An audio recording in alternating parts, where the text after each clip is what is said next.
PushMap number 1, magnitude. Now there's a reason why magnitude, this concept of magnitude, is the very first push map.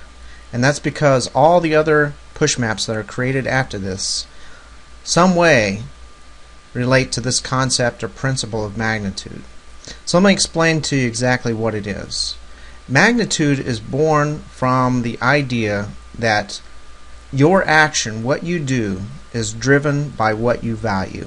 Okay, so the more you value something, the more it's significant to you, the more important it is to you, the more weight you give to it, the more it's going to drive the actions that you take, your behavior.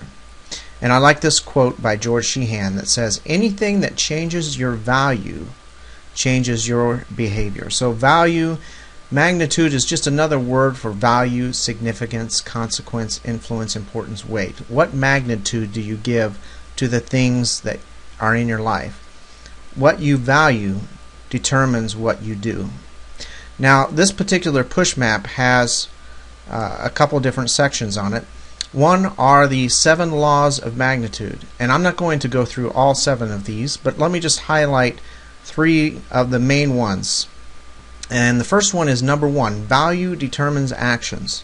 We just talked about this just a moment ago, that what I value determines what I do. The choices that you make, the decisions that you make, the actions that you take.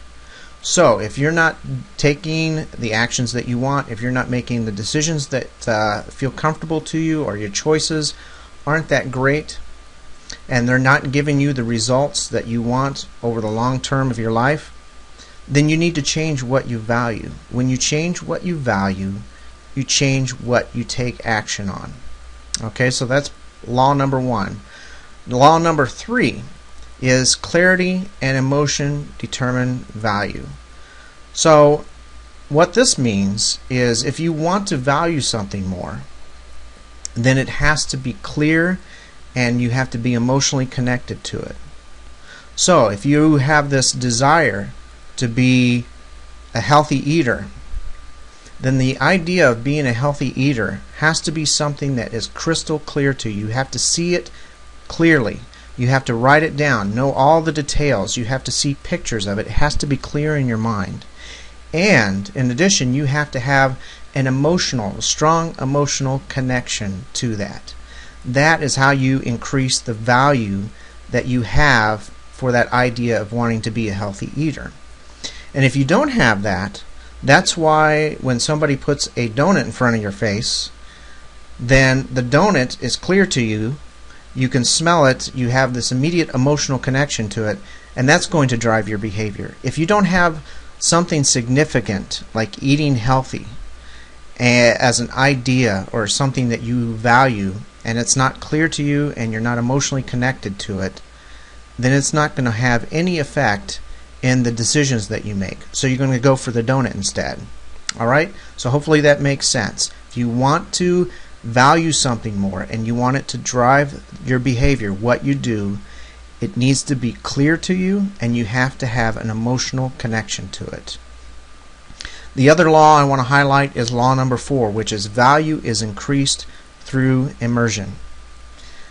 And what that means is, not only is clarity and an emotional connection important for changing what you value, but you have to immerse yourself into the idea of whatever you want that's significant in your life. Once again, if eating healthy is something that's very important to you and you want to start making choices and decisions based on being a healthy eater, you have to immerse yourself, your mind and your heart, into that idea, that concept of eating healthy.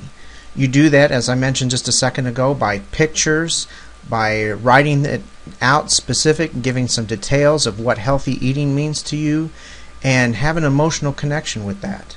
And then connecting with that on a regular basis, talking to people about it, coming up with ideas, maybe writing about it, teaching others about it. That's how you immerse yourself into that concept of healthy eating, or whatever it may be for you. And that will cause you to value that thing more, which will, in the end, affect the way that you take action on it. So if you're weak about taking action on something, As this at the bottom, this little statement says, to increase the drive, motivation, and desire to do something, give it more value. That's it. So goals, things that you want to do with your health, things that you want to achieve. If you're not really driven and to do those things as much as you'd like to, then you need to give them more value through immersion, through clarity and emotion. That's what magnitude, giving them magnitude, is all about. So here you can see an illustration of how this concept works. Most people get tied up in what's now, impulses, demands, and whims, short-term things. That's what drives their lives. Living, consuming information, handling things that come into their life, responding to stuff that they have to deal with. And they live a lot in this side of magnitude.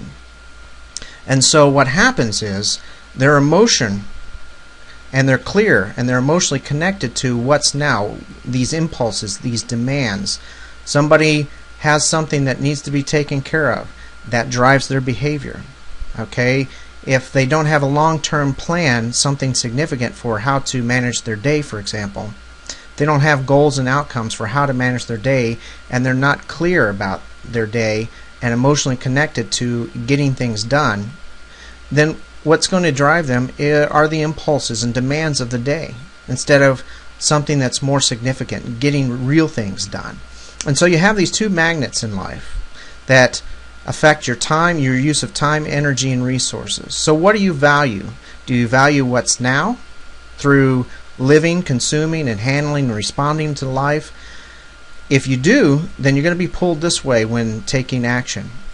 If you've defined clearly and become emotionally connected to what's significant, the goals you want, the contributions you want to make, the character that you want to have and be, and review that, meditate on it, and visualize on it, and pursue it, then this side of the magnet, this magnet right here, is going to be stronger. And so it's going to pull you this way, and it's going to affect the decisions and actions that you take. You only want to be driven about 20% of the time by what's over here. 80% of the time you want to be driven by this, what's significant, what's long-term in your life. That's why it's so important to clearly define it and immerse yourself in it. Give it magnitude. Okay? One final thing is that when you do this, you'll see that what's now has certain kind of characteristics. What's now is usually things that are limited. You react to them. You know, they're reactive, so you're not really doing something planned, but you're reacting to it. You're not proactive. What's now is usually indulgent as opposed to being disciplined. It's momentary, what's now, as opposed to lasting. What's now is usually random as opposed to purposeful. What's now is usually passive as opposed to powerful. And what's now is usually short-sighted as opposed to wise. So you want to be on this side of what's significant. Pursue things of value. Give them value using the 7 laws that we've talked about here and understanding how magnitude works. And when you do that, you'll understand why goals work the way they do, and why visualizing works the way it does. All these different elements to achieving excellence are driven by giving value to the things that you really, really want in life and what you want to have a significant impact in your life. So that's PushMap number 1.